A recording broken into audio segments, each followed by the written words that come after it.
So, continuing on with the last of the basic self care tasks as a meaningful activity, or the forgotten value of self care tasks for activities, is toileting. And toileting is probably the most important one, at least for most people. So, when we look at toileting, why do we want people to remain independent with toileting? Well, there's a lot of different reasons, right? But most of all, we want people to stay independent and involved in their basic self care. But when people are independent or working towards being able to be independent with their toileting, they also can improve their range of motion, their flexibility, and their balance and their strength. So, it also promotes a person's self-esteem by providing them with their maximal level of independence. We also need to make sure that we're using safe and familiar toileting items, such as underwear, pads, toilet paper, or toilet tissue, hand towels, and soap. The more routine and familiar we can keep things, the more independent the person will be. We also want to set up their environment prior to and gather the needed supplies and keep them in the location that we're going to use them. Also perform these activities in a one-on-one and appropriate environment. And by that I mean, sometimes for people, the appropriate environment is next to the bed with a bedside commode. So just because you cannot make it to the bathroom doesn't mean that you couldn't be more independent with your toileting. We need to provide close supervision with unfamiliar products and supplies, and especially in an unfamiliar environment. And also close supervision to prevent the person from falling, from burning themselves with hot water in a faucet or slippery floors because of an accident, and try to provide the person with rest breaks as needed. And sometimes rest breaks are not only physical, but they can also be a cognitive rest break, like if they're overwhelmed. So at the early stages of dementia, excuse me, at the early stages of dementia, a person still has an understanding of what the purpose of toileting is for. They will be able to sequence themselves through the steps of toileting, but may start to lack some quality of the work completed. For example, they may not be able to pull up their zippers all the way, or they may button buttons crooked, or they may not wash their hands after toileting.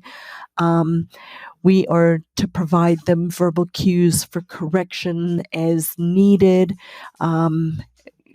Example of this would be, say, here, let's wash your hands, not, did you wash your hands? Because then they don't necessarily remember whether or not they have. Put toileting products within 3 to 4 feet of the location of the activity. The person will be able to follow verbal directions if you give it to them one step at a time. Yet again, slower rate of completion and cannot be rushed to finish the task faster. And they will be mostly continent in the absence of physical or medical issues. Some quick tips for toileting at an early stage is the person may be able to toilet themselves in a familiar place, but may need help finding the toilets in an unfamiliar place. The person may need help with unfamiliar products like protective underwear and pull-ups.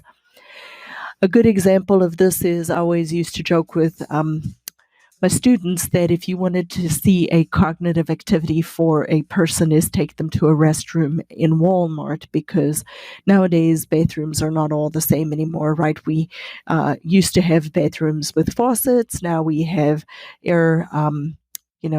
motion sensor things and so on. So motion sensor toilets, motion sensor water, and motion sensor towels. So if you wanted to know if somebody's truly having a hard time with their cognition, go to a public restroom these days. But that's just my joke for the day. So next, we're going to talk about the middle stages for toileting. So a person may not have a complete understanding of toileting tasks anymore, but they may still participate in parts of it. They can attend up to 5 to 15 minutes during the activity. So sometimes if they're not finished toileting, you may have to remind them to sit back down.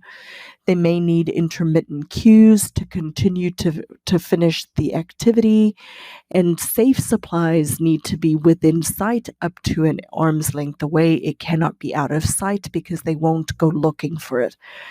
They will need help to move on to the next step in the sequence, and likely will need supervision for quality. These are not people who can toilet themselves by themselves anymore. You have to provide them with visual, verbal, and sometimes tactile cues. For example, it's time to pull down your pants. Let's sit down.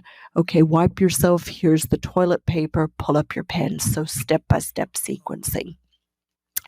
Their quality will probably be poor.